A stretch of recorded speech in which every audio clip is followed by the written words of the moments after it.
असीम सौंदर्य और पवित्रता की प्रतीक इस गुलाबी नगरी को नमन करती हूँ। राजस्थान विश्वविद्यालय की दैदीप्यमान प्रतिष्ठा और उसमें आप सबकी शिक्षा के प्रति निष्ठा को नमन करती हूँ। वह वटवृक्ष जिसकी छांव में यह विश्वविद्यालय परिवार फल फूल रहा है, ऐसे कृतज्ञता अभिभूत और जीवन सौंदर्य के पारखी माननीय कुलपति महोदय को नमन करती हूँ। जब से इसे सींचने वाले विद्वत शिक्षक समाज को नमन करती हूँ। राजस्थान विश्वविद्यालय की वैभवशाली परंपरा और गौरवशाली इतिहास और उसमें जन्मी आप सबकी सुनहरे भविष्य की उत्साहित और अनुशासित प्यास को नमन करते हुए नमन करती हूँ उस परम पिता परमेश्वर को जो मुझ में वक्ता बनकर बोल रहा है, आप में श्रोता बनकर सुन रहा है और इस पंडाल के कण कण में विद्यमान होकर इस परम अनुष्ठान को साकार मंचस्थ विद्वत समाज और देश के छलनी हुए जिगर को मरहम लगाने की एकमात्र आशा स्थल। प्यारे साथियों, मुझे बहुत प्रसन्नता है कि मुझे आज ऐसे लोगों के बीच व्याख्यान का अवसर मिला है जो उस मोड़ पर खड़े हैं जहां से उन्हें जीवन संग्राम में कूदना है। अभी आपके सामने बहुत सारी चुनौतियां और संघर्ष है। ऐसा नहीं है कि आरएस बनने के बाद मेरे संघर्ष और चुनौतियां खत्म हो गए हैं, बल्कि वो तो अभी शुरू हुए हैं, लेकिन उनसे लोहा लिए बिना हम आगे नहीं बढ़ सकते हैं। साथियों, मुझे नहीं लगता कि मैं अपने इन स्नातक अनुजों को कोई मार्गदर्शन दे सकती हूँ या आप में किसी अभूतपूर्व ऊर्जा का संचार कर सकती हूँ, क्योंकि मैं भी आप ही की तरह एक जिज्ञासु विद्यार्थी रही हूँ और पिछले कुछ वर्षों में वही सामने आप ही की तरफ बैठा करती थी जहां आज आप जगमग तारों की तरह इस परिसर को रोशन कर रहे हैं।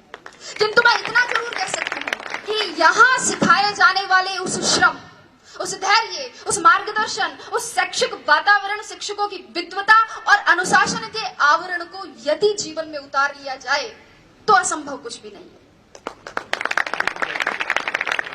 जैसा कि एक साथी ने कहा था, वैसे ही मेरे साथ में भी यही घटना है। मुझे भी प्रशासन में आने से पहले ये पता नहीं था कि आरएस क्या होता है, वो क्या करता है। स्कूल में साथी लड़कियों ने कह दिया कि हम आरएस बनेंगी, तो मैंने भी 9th क्लास का रिजल्ट आते ही अपने बाल मन में पूरे घर में ये सार्वजनिक उद्घोषणा कर दी कि मैं आरएस बनूंगी।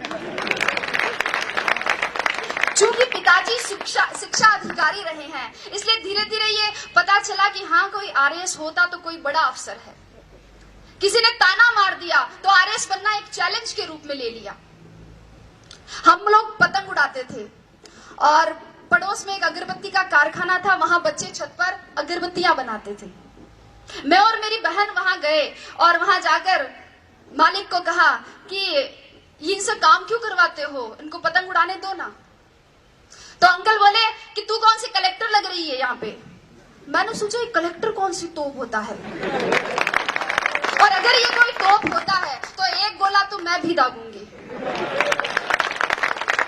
धीरे धीरे परिवेश बढ़ा, लोगों से जुड़ाव बढ़ा, एक आरएस अधिकारी के अधिकार, दायित्व और दायरे को समझा और फिर खुद के अंदर झांका तो देखा और पाया कि हाँ, मैं किसी काम को योजनाबद्ध तरीके से कर सकती हूँ, किसी बात के पक्ष और विपक्ष पर विचार कर सकती हूँ, नेतृत्व क्षमता भी है, अपनी बात दूसरों तक संप्रेषित कर सकती हूँ। मम्मी और चाची का झगड़ा हो जाता तो उन्हें मना भी लेती हूँ और दादी का आशीर्वाद तो है ही है। मैं आरएस बन सकती हूँ, मैं आरएस बनूंगी। और तब मैंने सोचा कि न गरज किसी से, न वास्ता किसी से, मुझे काम है अपने काम से, तेरी जिक्र से, तेरी फिक्र से, तेरी याद से, तेरे नाम से। और आरएस को ही मैंने अपनी जिक्र और फिक्र बना लिया। और साथियों, यही सम्मिलित कारण और घटनाएं हैं जिनके परिणाम स्वरूप मैं आज यहाँ आपके सामने उपस्थित हूँ। ये सब कहने का मेरा मकसद सिर्फ और सिर्फ इतना ही है कि आप सब ये तय करें कि आप आरएस आईएएस क्यों बनना चाहते हैं, अपना उद्देश्य निश्चित करें।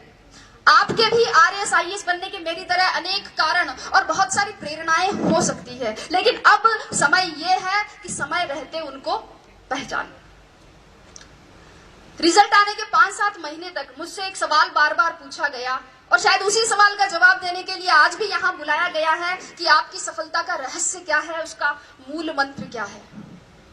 साथियों, और मेरा जवाब हर बार घुमा फिराकर एक ही होता है, परिश्रम, परिश्रम और परिश्रम। लेकिन ये समयबद्ध, सकारात्मक और लक्ष्योन्मुखी होना चाहिए। टॉपर कोई भी हो सकता है, आवश्यकता सिर्फ लगन, मेहनत और धैर्य की है। थोड़ा संक्षेप में बात करते हुए अब मैं आती हूं परीक्षा के विविध स्तरों पर। जैसा कि आप सभी को पता है, परीक्षा के 3 स्तर है। संक्षेप में ही चर्चा करूंगी। प्रारंभिक स्तर पर, प्रारंभिक परीक्षा के लिए एक एक बिंदु की तैयारी के लिए सटीक और स्पष्ट तैयारी की जरूरत है। और यहां नादानी करने का मतलब है अपनी पतंग खुद काटना। वस्तुतः दोस्तों, प्रारंभिक परीक्षा की तैयारी मुख्य परीक्षा के दृष्टिकोण से करनी चाहिए और बिना किसी शॉर्टकट की उम्मीद लगाए करनी चाहिए। जिस व्यक्ति ने कभी हाथी नहीं देखा है, अचानक उसके सामने अगर हाथी आए तो क्या होगा? डर जाएगा। इसलिए आप पिछले वर्षों के, चाहे प्रारंभिक परीक्षा हो चाहे मुख्य परीक्षा हो, पिछले वर्षों के प्रश्न पत्रों का विश्लेषण कर सबसे पहले अपने डर को दूर भगाएं। अक्सर विद्यार्थी इस असमंजस में रहते हैं कि तैयारी कहां से शुरू करें, कैसे शुरू करें।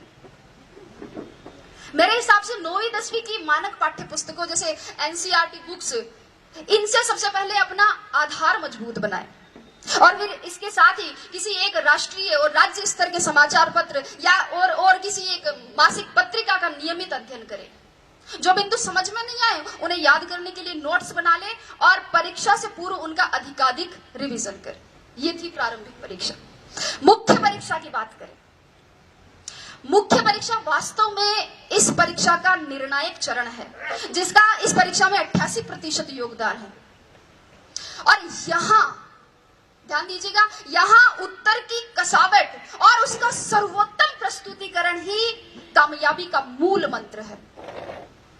मुख्य परीक्षा से पहले इन प्रश्नों पर विचार करें कि परीक्षा का पाठ्यक्रम किस प्रकार का है, पैटर्न किस तरीके का है, सवाल पूछे जाने का ट्रेंड क्या रहा है, मानक पाठ्य सामग्री कहां से और कैसे मिलेगी, उत्तर लेखन के लिए रणनीति और समय प्रबंधन कैसे करना है, पूर्व में सफल रहे अभ्यर्थियों की क्या रणनीति रही है, कितनी मेहनत जरूरी है, कितनी मूवीज और पार्टियों में नहीं जाना है, कितनी गप्पे एग्जाम के बाद के लिए छोड़नी है, व्हाट्सएप को मोबाइल में कब तक अनइंस्टॉल रखना है। इन सभी प्रश्नों के सवाल आप खुद खोजें और अगर नहीं मिले तो आप कुलपति महोदय को धन्यवाद दें कि उन्होंने इसका समाधान करवा दिया। दोस्तों, वास्तव में प्रत्येक अभ्यर्थी, प्रत्येक विद्यार्थी के पढ़ने का तरीका, उसके सोच की गहराई, पारिवारिक परिस्थितियां और समय की उपलब्धता अलग अलग होती है। अगर आप इन सवालों के जवाब खोज लेते हैं तो आपकी आधी समस्या का समाधान हो जाएगा। अब बात करती हूं साक्षात्कार की। जैसे कि पुष्पा जी ने कहा था कि साक्षात्कार आपके ज्ञान का नहीं अपितु आपके व्यक्तित्व का परीक्षण है।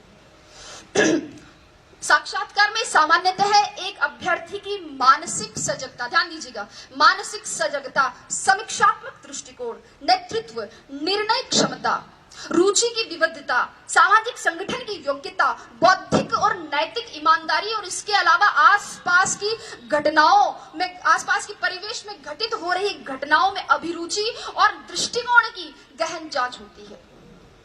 सभी प्रश्नों का उत्तर देना एक अच्छे साक्षात्कार का प्रतीक नहीं है और कुछ प्रश्नों का उत्तर न देना साक्षात्कार के बिगड़ने का परिचायक भी नहीं है। वस्तुतः ये तो सामने आ रही आपकी अवधारणाओं और आपके हाव भाव पर आधारित है। महत्वपूर्ण ये नहीं कि कितने प्रश्नों का उत्तर दिया, अपितु ये है कि उत्तर किस प्रकार दिया।